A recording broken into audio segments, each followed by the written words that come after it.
The MLB Gambling Podcast on the Sports Game Podcast Network is brought to you by Munaf Fantasy. Sign up the promo code MLB SGPN to go up to $1,000 bonus cash. We're also brought to you by Rhythm. Get your 7-day free trial today by going to sportsgame.com/RATHMM. And welcome, everybody, to the MLB Gambling Podcast here on the Sports Game Podcast Network. It is currently Friday afternoon, roughly 5 p.m. Eastern Time on September 27th. I'm hosting the episode, Scott Reichel, once again, joined by Lonte Smith. And together we're going to break down the Saturday card.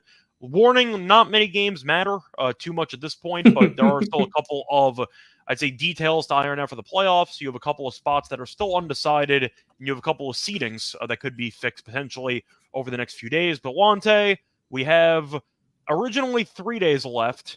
Now we have more because there's a Monday slate that we're going to cover on Sunday. But how's it going with you?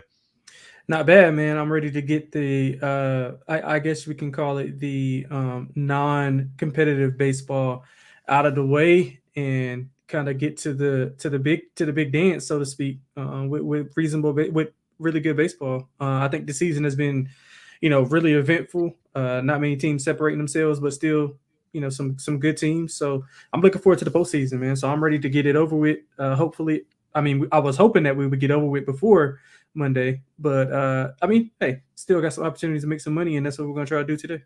Yeah, so just quickly to get into the actual, I'd say, reminder for the current races that we have left in the league. We have no division races left. Every division has officially been decided. The Dodgers ended up clinching yesterday. Brewers won, I don't know, about 4 months ago. Phillies ended up winning that division already. The Astros clinched earlier this week. You saw the Guardians clinch a while back. The Yankees clinched yesterday as well. So with the Yankees and Dodgers both winning yesterday, there are no more division races. Now, for the wild card race, I do want to remind everybody that right now, the Tigers and the Royals are each 3 games ahead of the Twins. Mariners are 3 games back. They got eliminated already. So based on tie breaks, the Twins can technically still get in, but they need to sweep, and they need either the Tigers or the Royals to get swept. That's the only way they get in. If the Twins lose one game, they're eliminated. It's possible. Probably not, because that involves the Twins winning 3 games in a row. Yeah, that's but true. They do technically have a chance to get in. As for the NL, you have the Braves, who are 1 game back of both the Diamondbacks and the Mets. Of course, the Braves will play a doubleheader against the Mets on Monday to probably decide a playoff spot, because they had a couple of bad weather games canceled earlier this week. So that's going to be decided on Monday, which is why we're going to have a Sunday episode, which was actually not planned. Other than that, though, going through anything else that could be decided, the Phillies are currently 1 game back of the Dodgers, and right now the Yankees are 1 game ahead of Cleveland, and they are 2 games back of the Dodgers if they are fighting for home field throughout the entire playoffs. So there are a couple of top seeds still fighting for potential home field throughout the playoffs, and especially in the AL, you have the Yankees trying to stay ahead of Cleveland for home field in the hypothetical ALCS. Same thing with the NL. Dodgers trying to stay ahead of the Phillies, but for the sake of divisions, all those are decided. And for the sake of wild card races, the AL's basically decided, not officially. The Twins need a miracle. And then you have the chaos between the Braves, Mets, and Diamondbacks, which should be fun over the next couple of days. Anything else you want to add? Or is that basically just a Nah, man, you pretty much summed it up. I think you got it all out the way. Let's get into it. Cool. So before we get into the actual card, a reminder, we're going to do 10 games for the Saturday card. Do want to remind you once again, though, that we do have a brand new show with the network, which is the Get to the Points podcast, hosted by Doug Stanhope, Brandon Walsh, and Sean Green, as they are giving out, once again, picks every Thursday before the game. Doug, Brandon, and Sean will give out their favorite plays and talk a bunch of shit to each other. Doug and Brandon, professional comedians. You know them from the Joe Rogan podcast, the Howard Stern Show, and Comedy Central. Subscribe wherever you do get your podcasts. Time to get into the actual card. Starting off, by the way, with the early game, you have the Reds taking on the Cubs. This was the only game actually completed for the Friday card, as the Cubs won 1-0. A classic Wrigley snorefest throughout the course of the game, because you had nothing. Sac fly in the 5th inning, and that was it. So Tyone out-dueled Martinez, got the job done there. Both teams not playing for much, but at least the lines are close. Cubs in this one are about, they're about minus 130. You have the Reds at about plus 110. Besides that, though, you have the over-under in this game being set at about 7.5. So for this matchup, should be interesting because both teams aren't playing for anything. But Lauder's been good, 2-2, 1.4 ERA. Hendricks is awful, but we know the Reds have not played that well for the last month or two. I'm going to go with the Reds at plus money. I'll fade Hendricks. I'm also aware that I might have gone a little bit out of order for the sake of the actual games. Yeah, it's all good. I'll get back to it. Whatever. It's My all bad. good. Point It's is all though, good. I'll go with Louder at plus money. I'm getting the games that don't matter out of the way first. We'll do that. Yeah, So that's give all me good. the Louder money line. You? Yeah, I love Louder in this spot. What was the price that you said? I saw plus 110. Yeah, I like the plus money on Louder. He's been actually pretty good. I thought they pulled him in some situations. I mean, I get it, young pitcher, kind of want to save him for next year. I think he has a chance to crack the rotation next year. I mean, it's not. I mean, he's not competing with a ton. It's a low bar, but him and Martinez have been the Yeah. bright spots so far. Yeah, but I think Louder's really good. He pitched in my backyard here at Wake Forest, so I saw him a bunch. He's pretty good. I think he'll be able to be fine on the road. Don't trust Hendricks. 6.28 ERA. Contact rate is up. Yeah, I like Cincinnati to keep it going and get the win here. So give me Cincinnati at plus 110. Yeah, so the reason why I did that first was because that was the only game that doesn't matter at all that we're going to cover. So now we're going to focus on the games that still might focus some seeding stuff or some standings. So I wanted to get that game out of the way first. Now going backwards, talking about the first game on the slate, you actually have the Yankees taking on the Pirates. For this one, Yankees are about minus 135. The Pirates are about plus 115. For the actual pitching matchup, you have Heel against Skeens, and the total's low because of it. The total's at 7.5. Now, the Yankees, we saw win the division on Thursday. Thank God. It took them about 4 tries. Finally got the job done, though. They might be hungover for the game on Friday, but not for the game on Saturday. Skeens, though, still fighting for NL Rookie of the Year. I believe he's now above minus 200, as he should be. I mean, he should win the award. There's no way around it. Do want to ask you, though, Heel's been fine, but has had some command issues for the course of the season. Yankees 135, or do you want Skeens? I think I'm leaning Skeens first 5. Yeah, love Skeens first 5. Love the under first 5 in full game. Pittsburgh's been, unimpressive. 3-7 last 10, but they can't hit. Yeah, they take to a different level whenever Skeens on the mound. If you look at just the games after he pitches and when he pitches, it's like staggering. But he did throw his fewest pitches all year in his last start, so I'm kind of wondering, how long he'll go. I only allowed 2 earned runs combined in his 4 September starts. Hill's been fine. He had his worst start since his return versus Oakland, but he has been pretty good at home. 1 earned run or less in 4 of his last 5 at home. I don't see a ton of runs here. Pittsburgh's hitting 222 the last 10, 2.1 runs per 9. I mean, I'm glad the Yankees got back on track, but although they're 7-3 in the last 10, I mean, I haven't been really impressed. I don't know if you have, but kind of just going through the motions. So hopefully they got that out of the way going into the postseason. I like Pittsburgh first 5 here. I also like the first 5 under. I would lean full game under as well. Yep, I agree with that. I do want to quickly segue, though, into a piece of news that I'm not sure if it was actually talked about on the show. I want to talk for a second about the Rowdy Tellez story that actually came out earlier this week. I'm assuming you know about this. Do you know about this? No, I didn't. I didn't hear about it. So Rowdy Tellez, as we know, has been around for a long, long time. As I like to call him, he's my bad. He's I did the plate appearances. Did you hear about it? It's about the contract. Yeah. I did. So Tellez, I like to call Vogelbach's long lost brother. Anyway, point is, he was on the Pirates, and he had a stipulation in his contract where if he ended up making 425 plate appearances, he would make an extra $200K.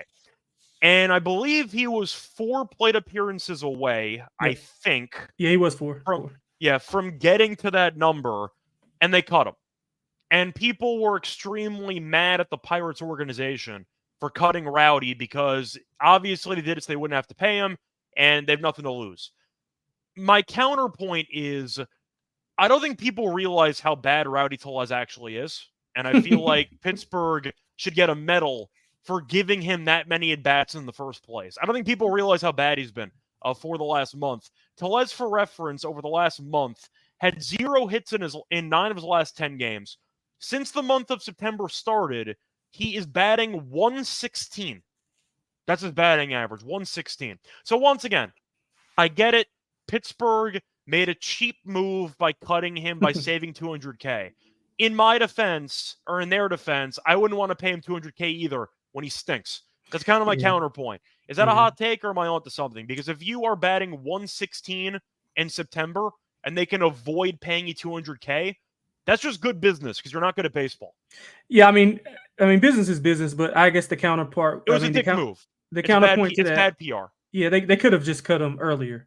Yeah, and not that's wait. my point. They should have cut him earlier. Yeah, they should have cut him earlier rather than because he hasn't been good. So it's not like they had. I mean, they're not playing for anything, so it's not like they needed it. So if they wanted to save the money, fine. I mean, it's a business at the end of the day. But did you have to wait until he's down to literally 4? I mean, that's 2 games. He was 2 games away. That's 1 game if he's batting early in the lineup. Yeah, like so. Yeah, I mean, bad.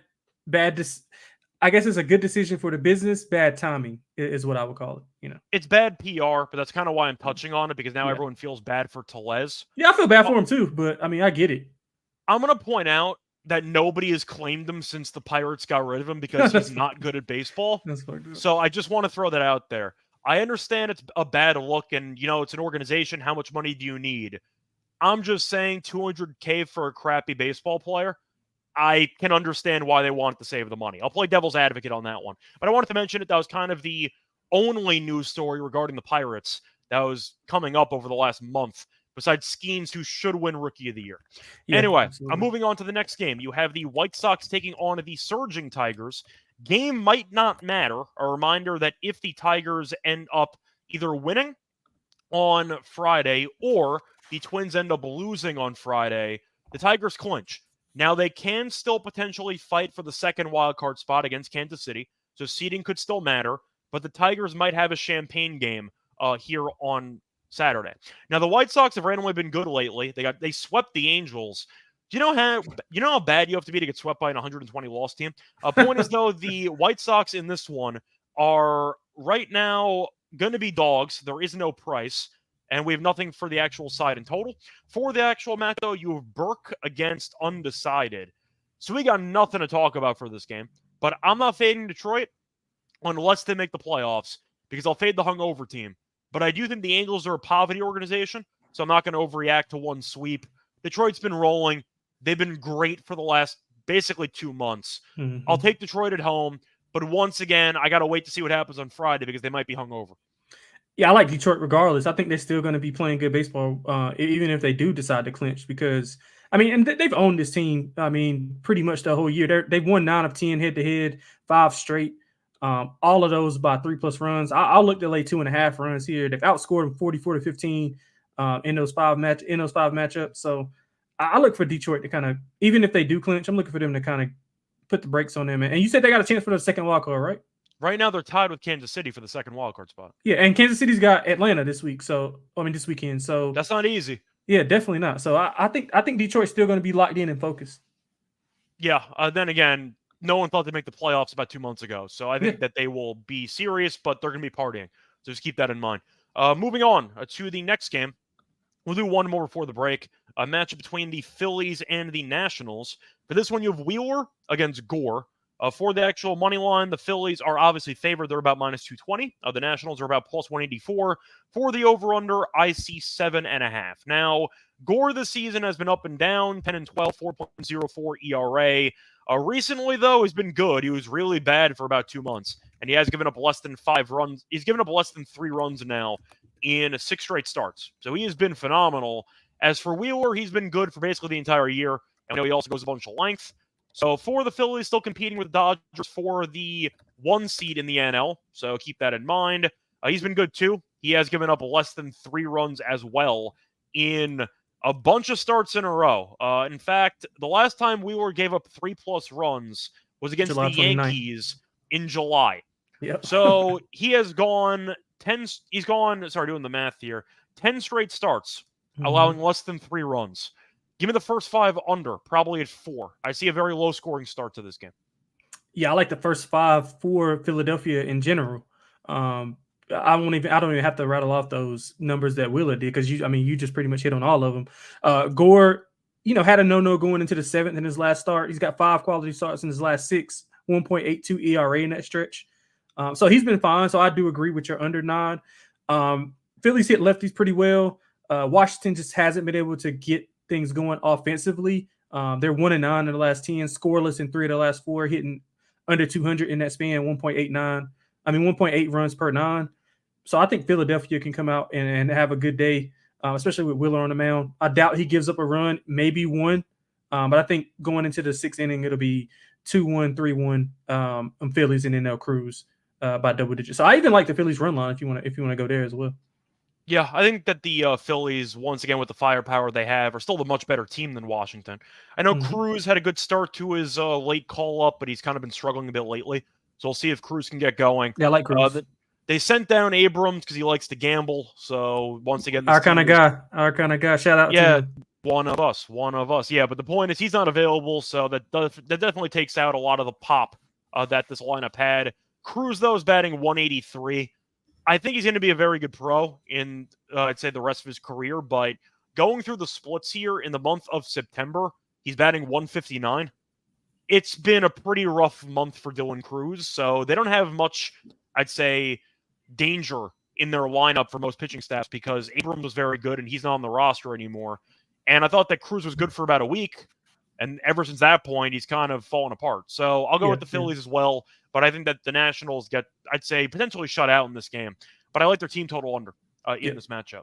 Moving on, though, before we get into the next game, for the slate. Do you want to mind once again? They're brought to you by Untitled Fantasy because they have a pick'em, which gives you a lot of great options on their menu. They also have first touchdown projections. If you had Rico Dowell yesterday, a nice overall, I'd say, payout for your actual entry. A reminder, though, that there are a ton of ways to win with football, either college or the NFL. You have MLB, MMA, WNBA, and even tennis. The live is jam-packed with profit boosts and no sweat entries. You can now use for specials and boost on all your flex entries. I'll probably do something for the game ones of the WNBA conference final starting on Sunday. I'll go with Chelsea Gray points. I'll go with the higher. It's at 9.5. She's been in good form lately. 9.5 feels too low when you should be playing 30 plus minutes. Point is, though, when you do sign up, use the promo code MLB SGPN to claim your special pick and first time positive offer up to 1,000 bonus catch on a fantasy promo code MLB SGPN. Welcome back, everyone, to the MLB Gambling Podcast. Just finished going through the first couple games for Saturday. Time to keep it rolling with the next game, matchup between the Astros and the Guardians. For this one, you have a matchup between Verlander and Lively. And for the over-under in this game, by the way, for the money line, Guardians are minus 112. The Astros are minus 104. For the over-under, you have 8.5. Now, Verlander has been, for lack of a better word, awful. And he claims that he came back too early from injury, which is a big reason why he's been struggling. That and you potentially being 40 plus years old. Point is, though, not a great year for Verlander. Lively's been pretty good, though. 3.8 ERA, been better at home. Has been good the last 2 outings, 10 innings pitched, 1 run allowed. I'm going to go with Cleveland. Verlander's been basically an auto fade for the last couple months, and I feel like the line's too cheap. Give me Cleveland. Yep. Yeah, pure name. I guess getting value off a name. Verlander, he's been atrocious. I mean, he's not lasted 5 innings since returning. I think he got spotted the lead in his last start and couldn't make it 5 innings to get the win. He's got an 8.89 ERA, 18 to 10 K to walk ratio. So, I mean, he's not even dominating there or filling up the strike zone. 25 earned runs in his last 5 starts. Like Lively's been fine. He's won 2 in a row. Cleveland's won 7 of the last 10. If you look at Houston, they've been kind of going through the motion. I think the last time we were on a podcast together, we said the same thing about Houston. They're kind of going through the motions. Yeah. They're hitting right around 200 versus righties in the last 10, 2.7 runs per 9. So I think Lively should be able to go well here. I like Cleveland pretty big in this matchup and the series, actually. Yeah. I feel because Cleveland can technically still get the 1 seed, right? They're 1 game on the Yankees. So, yeah. Yeah. So definitely worth mentioning, but Verlander's in auto fade mode, so we'll see what absolutely. happens. See a question from Gio. Did I see the Twins game last night with them choking and the Correa lazy base running in the 13th inning? Didn't they try to bunt? Well, that was in the 11th, I think, where they tried to bunt. Okay, yeah. Santana just left second base and then just didn't go back for some reason. Yeah. Which was a free double play, and they lost the game. Did I watch the game? Yes. I had the Marlins money line as my dog play at plus 185. So I loved Correa not running to first base. I had a good time. But that was definitely a nice winner for me. But yes, I did watch it. Fun game, but damn, the Twins are a dumb baseball team. Anyway, moving on to the next game. You have the Orioles taking on the Twins, coincidentally. For this matchup, though, you have undecided against Matthews. For the money line, I got nothing. For the total, I have nothing. Now, we saw the Twins burn the entire bullpen on Thursday just to lose the game anyway. They got Lopez pitching tonight. He's going to have to pitch 7+ innings. They have nobody left in their bullpen. So I'm curious what they're going to do for this one. For the Orioles, they have Povich pitching on Friday. So the bullpen might get a lot of use because Povich isn't any good. They ended up officially losing the division on Thursday, but they're going to make the playoffs. So I don't know if it actually matters at this point. the game doesn't really matter for Baltimore, right? I mean, you're looking at the Yeah, actual not wild really. card race, and they are currently 3 games ahead of Detroit and Kansas City. So they're kind of locked into that 4 spot in the Mhm. actual bracket. The Twins, though, have been trying to win games for months, and they still can't win because they suck. So I don't know what the line's going to be. I'm assuming Minnesota will be favored because of a must-win territory. But once again, if they lose on Friday, they're eliminated anyway. Yes. So I got nothing for this game. I'm going to lean to Baltimore because at least they look competitive against the Yankees. Minnesota's been stumbling against the Marlins and a bunch of other bad teams. So give me Baltimore because the Twins are a poverty franchise. Yeah, I'm leaning towards the over. I think it's going to be Suarez that's going. If it is Suarez, I love the over. And I'll probably lean to Minnesota, but just we don't have the price or anything like that. But I mean, Baltimore's dominated them. They've won 7 straight head to head, 3-0 this year. All of those by 2+ runs. You mentioned Minnesota struggles. I mean, they're over in 6 of the last 10. Baltimore's over in 8 of their last 10. But Baltimore's bullpen, man, 6.57 ERA in the last 10 games. So I think we could see some runs here. So I like the over whenever it comes out. As long as it's under like 9, I think if we get 8, 8.5, I think that'll be fine. That's fine. It also implies the Twins could hit, which is a problem. But we'll see what happens. Suarez, though, terrible. It If it is isn't. Suarez, Yeah, if it probably. Then isn't. again, I have to wait to see pictures and everything, but Yeah. I got to fade the Twins at this Yeah. point. They've made us so much money by fading them for the last month. I kind of can't turn my back on them. Shout out once again. Thank you for the plus 185. Appreciate the Twins for being idiots. Now we have 3 games left, or I should say 4 games left. I do want to quickly just see how many games I have lines on because I believe I only have lines on one of the final 4 games. Yeah. So we're going to do that now. We're going to go out of order. We're going to go with the Dodgers and Rockies game. Then we'll get to the 3 games that have no lines. So for this one, you have Yamamoto against Sanzatella. For the money line, you have the Dodgers at minus 295. The Rockies are about plus 240. If you want to go for the actual run line, the Dodgers are minus... they're about like minus 160, I think, for the run line. Might be a bit cheaper, but big price. For the Rockies, once again, massive dogs. For the over-under, you have 11. Now, the Dodgers still fighting for the 1 seed. I saw Freeman got injured. He left the game early on Thursday, which is not what you want to see before the playoffs. Yamamoto went up and down since coming back from the IL. Had 2 good outings, then got shelled against the Rockies on the road. 3 innings, 4 runs, walked 3 guys, gave up 5 hits. They're in Coors, and Sanzatella's quietly been pretty good since coming back off the IL. I'm kind of surprised at how well he's pitched. But at home, not so great. 6 ERA. But he faced the Dodgers on Sunday, gave up 1 run in 5 innings. Give me the Rockies first 5. Let's get weird with this. I think the Rockies are mispriced here early. I think they'll blow the game. But Yamamoto just got shelled by this exact same team at home. We saw Sanzatella pitch well against this Dodgers team on Sunday. Massive price on the first 5. I'll fade Yamamoto in course. I'll go with the Rockies, first 5. Yeah, I got nothing on this game, man. I mean, Yamamoto's coming off his worst start since returning, coincidentally, against the Rockies. Sensatella's seeking his first win since 2022. But like you said, he's been fine. I couldn't play it either way. I maybe look at a Yamamoto strikeout props. He's been I was trying to get creative here. Yeah, So, I also wonder though, if you're the Dodgers and you have that many injuries to your rotation, do you pull Yamamoto at like 4 innings just to make sure that he doesn't die? Yeah, I mean, he hasn't been going long anyway. I think 3 innings. He only went 3 in his last start. I think the max he's been is like 4 2/3. So, yeah, I think you want to just save his shelf life, and you're just kind of getting him out there so he's not rusty. Yeah, I would think so. If you find a total outs, but still, I think his strikeouts. He can strike. I think he struck out like 6 guys in 3 innings. So, like, yeah, I mean, I would look at his strikeouts. Yeah, that could be worth a look. I see Gio mentioning that Rockies plus 1.5 is plus 168. Yeah, I'll take the first 5 plus a half. That's probably plus money too. Yeah. I think they can hang in there against Yamamoto. We saw him get shelled by this team. Once again, the Rockies on the road buried Yamamoto. That's probably not a good sign. Yeah, so, that's fair. Yeah, and you have no Freeman potentially. So, once again, I do like the Rockies first 5.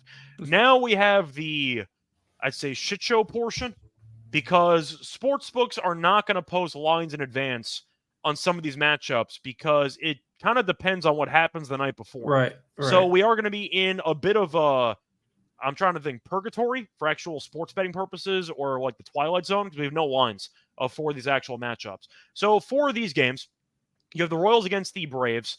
Both teams still fighting. Braves fighting for a playoff spot. Right now, they are 1 game out.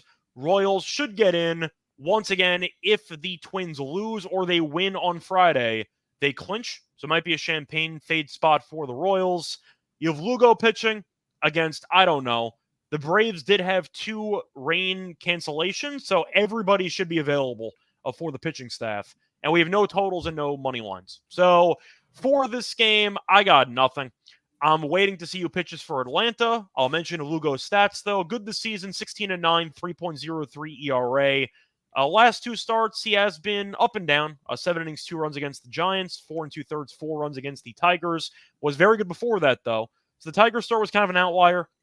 He has allowed less than 3 earned runs in 4 of his last 5. So once again, 1 bad start, 4 good ones. The Braves, though, I don't know what to expect. They haven't played in about 3 days. Mm-hmm. I'll lean Kansas City because Lugo's actually decent. You might get plus money fading Atlanta at home. I mean, just overarching points so we don't have to hit on each game. I mean, I think Atlanta is in a good spot here. I don't buy much. I don't buy much into Kansas City, like sweeping Washington, because Washington's pretty. I mean, Washington was fighting for a minute, and I think they let go of the rope. No, they waved the flag on the season officially 3 times over when they sent down their best player. Yeah, and Atlanta's offense has picked up over the last 10 games, and they're hitting like 285, 286. It's the random rest, though. They haven't played in 2 days. Like, do you factor any of that in? Yeah, I mean a little bit, but I mean, do we trust Kansas City even? I don't trust either of these teams. Yeah, I mean. I think Atlanta is more prime being at home. Kansas City's hitting under 210 in their last 10, 2.3 runs per 9. I mean, so I'm leaning to Atlanta. I think they can I think they can sweep these guys, to be honest, depending on what their rotation is. If they can get that first game out of the way, kind of get the rust off, I like them. For the Dodgers, not the Dodgers, for the Padres, Diamondbacks, I'm probably going to go over. I mean, if you look at the series history and over this last season, they're both 5-5 head to head. San Diego is a few breaks away. In that Dodgers game, they played the Dodgers tough. They could be 9-1 instead of 7-3 in the last 10. If you look at opponents for Arizona, they've scored 6+ in 3 of the last 4. They've been up and down. They got throttled by San Francisco in 2 of the 3 games. So I like over there. I mean, outside of that, I mean, we can't really go off much. I'm just giving my overarching thoughts on what I'm looking at. And it's all price dependent, of course. Yeah, but for this one, I got nothing. I'll lean to the Royals because it should be plus money. Next game with no lines, you have the Mets against the Brewers, I mean. For this one, you have undecided against undecided. What else is new? For the total and spread, you got nothing. So the Mets haven't officially clinched yet, but they're about to, unless they have a massive collapse. Actually, I can't say that because the Braves are 1 back. So I take it back. They are currently ahead of the Diamondbacks despite having basically the same record because they have 2 extra games in hand, which are I think the Diamondbacks are going to be on the outside. The Diamondbacks might be. I mean, they play the Padres to end the season, but the Mets have 2 fewer games than the Diamondbacks, and they are currently tied in the standings. So the Mets should be in good shape, but they do have the Braves on Monday for 2 separate games. The Brewers clinched the division about 3 months ago, but officially, I don't know, about earlier this month. For the actual, I'd say, records, though, they are currently 3 games behind Philly and 4 games behind the Dodgers. They will most likely be the worst record division winner in the NL. So I'm going to go with the Mets because the game basically means nothing for the Brewers, and the Mets need to win. So I'll go with the Mets. You? Yeah, I got nothing. I'll go with the Mets. Probably lean over. I think both the offenses can kind of score here. Milwaukee's still been playing pretty well, even though they've clinched for half the year. So yeah, I'll lean over. I would lean to the Mets. Yeah, that's kind of what I got too. Last game, Padres against the Diamondbacks. We have, what do you know, undecided against undecided. For the actual price here, you got I don't know and I don't know. So yeah, we got no lines again. San Diego is clinched. They clinched a playoff spot, and they can't win the division. So you could argue that they might be trying to piece together some seeding stuff. Maybe they want to play against the Brewers in the first round. So they're incentivized to actually win and to get the 1 wild card spot. But the game really doesn't matter. The series doesn't matter too much for San Diego because they already clinched a playoff spot, and they can't win the division. So Arizona, of course, needs to win. We'll see what happens. You're hoping that the Braves and the Mets kill each other on Monday. So I'm going to go Arizona. Might be a hot take, but I think Arizona might sweep the series, which is a pretty bold take as they've been really bad for the last couple of weeks. That's my bold call for the weekend. There you Give go. me Arizona showing up for the weekend and sweeping the Padres with nothing to play for. That's my hot take. Yeah, I don't think it's necessarily a hot take though, but I mean, I Based gave on my prices, it's probably a hot take. I gave my thoughts on this game earlier, so I mean, I don't want to reiterate it. Yeah, but I don't know. I mean, the Padres, do you think they care about seeding? Because of course you don't want to face off against. I mean, if I was a team, I would want to face the Brewers too. I mean, just to be honest. Yeah, probably. Yeah, Then again, the Dodgers have no rotation, and Freeman just got hurt, so I don't know. Yeah, but you don't want to play the. I mean, you just don't. I mean, the Dodgers lineup, even without Freeman, I mean, still like I wouldn't want to face that. I would rather face the Brewers lineup. That's fair. So just keep that in mind. My hot take for the weekend for the wild card race. I think Arizona sweeps and puts the pressure on the Mets and the Braves. That's my hot take there. Anyway, apologies. We have no lines on half these games. Not our fault. Time to move on to the actual lock and dog picks. Before getting to that, though, I want to remind once again, they're brought to you by BetUS because BetUS has been around for more than 30 years, and you can easily deposit into the book with crypto and get lightning fast payouts. You can also support SGPN and get yourself access to another great book by signing up with BetUS. Use our link to sign up and get a 1 to 25% deposit bonus on your first 3 deposits. A reminder, go to sportscampus.com/BetUS and use the promo code SGPN so they know we send you. BetUS, America's favorite sportsbook. We're also brought to you by Rhythm. If you ever wanted to build your own betting model, now you can because Rhythm can help you do it. They can help provide bettors of all levels with the ability to build custom predictive models. In seconds, you get predictions on money lines, spreads, totals, and props. Build your own model. Copy one of the top performing models from the leaderboard, or you can press build a model and Rhythm will build one for you. They can give you predictions on every game and player props, giving you a bunch of stats, research, and trend analysis to give you more betting insights. And a reminder, you can try it out for free. Get a 7-day free trial today by going to sportscampus.com/rhythm, sportscampus.com/RETHMM. Welcome back, everyone, to the MLB Gambling Podcast. Just finished going through whatever we had of the Saturday card. Apologies once again, missing a bunch of lines, but that's all we can do. Anyway, Lonte, time for the picks portion of the show.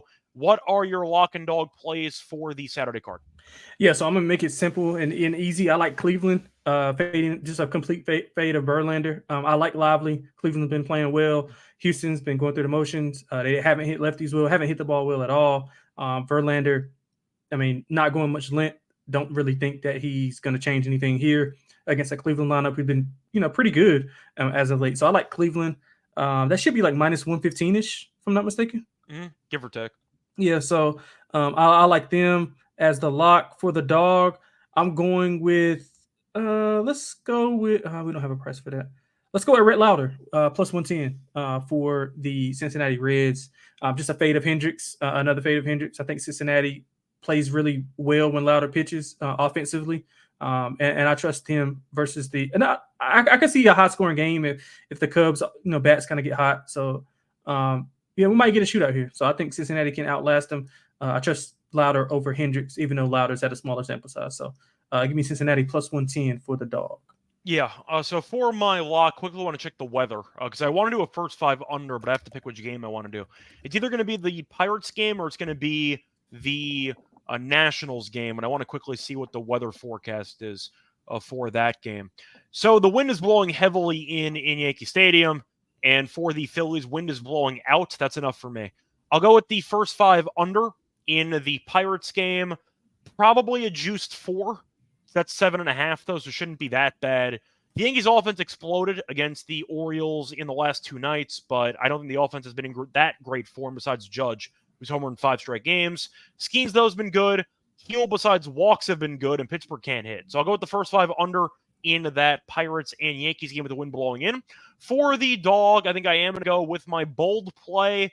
Give me the Rockies' first 5 plus a half against the Dodgers. I think they hang in there. I think that the Dodgers, once again, with Yamamoto struggling last start against the Rockies, might be overvalued. Freeman, I don't know what his story is, so he might not play in this game as well. But I think the Rockies have some value. The Rockies, for the full game, plus 1.5, plus 168. So plus a half is probably a decent plus money price. I'll take it, though. It's in Coors. I think they can hang in there. They scored a decent amount of runs against the Cardinals, so I can see a bit of a high-scoring game here. But I do think that Senzatello has been quietly decent, and I think it's a decent price. So I'll go with the Rockies first 5 plus a half in that one as my dog with no price listed. Now it's time for the home run plays. Lonte, what's your home run pick? I'm going Lane Thomas. Okay. I think I'm just going to keep the fade of Verlander going. Lane Thomas has hit what is this? 1, 2, 3. He's hit 4 home runs this month. 5 actually, 5 home runs this month. I just think that he'll be able to get to Verlander. He's hitting in the middle of that lineup. They're probably not going to try to get around Ramirez. Naylor's been going well also, so I think Lane Thomas can go deep tomorrow. Okay. Don't know what the price is going to be, but it should look pretty good. Yep, so for mine, want to just quickly look up some head-to-head number stuff. Yeah, it's good enough for me. I'm going to go Matt Chapman for the Giants in this one, taking on Palante, a game we didn't talk about. Chapman is 3 of 6 lifetime against Palante with a double. I do want to point out Palante has not allowed a home run in 3 straight starts, but the wind's blowing out, and I think that Chapman is once again a pretty undervalued option. Just based on how good he's been for the season. Got rewarded with a lot of money, but I feel like Palante, with his head-to-head numbers, should look pretty good against them, and I do think that Palante could be vulnerable to giving up a long ball. Give me Chapman to the home run in that game. Anyway, that's going to wrap it up for this episode. It was actually supposed to be the final regular season episode. However, we now have a Monday game, or a pair of Monday games, because of the weather cancellation between the Braves and the Mets. So we will be back for the Sunday episode for the Monday games. That's the new plan. So we're probably going to do the episode normal time. Does that work for you? Yeah, it should be fun. Yep. So back once again on Sunday. Till next time, find me on Twitter at Reichel Radio. You can find him on Twitter at XXLonteXX. Find his articles on the SGP website, and you can also find me on the Tennis Show, the WNBA show episode tonight, by the way, for game 1s of the conference finals. So Terrell and I, 10 p.m. Eastern, should be back for WNBA. And of course, we have the baseball show and NBA. We did a division preview. Munaf and I did yesterday. Gonna have another episode, I believe, on Monday. Till next time, though, good luck to all of you and all of your bets. Bye, everyone.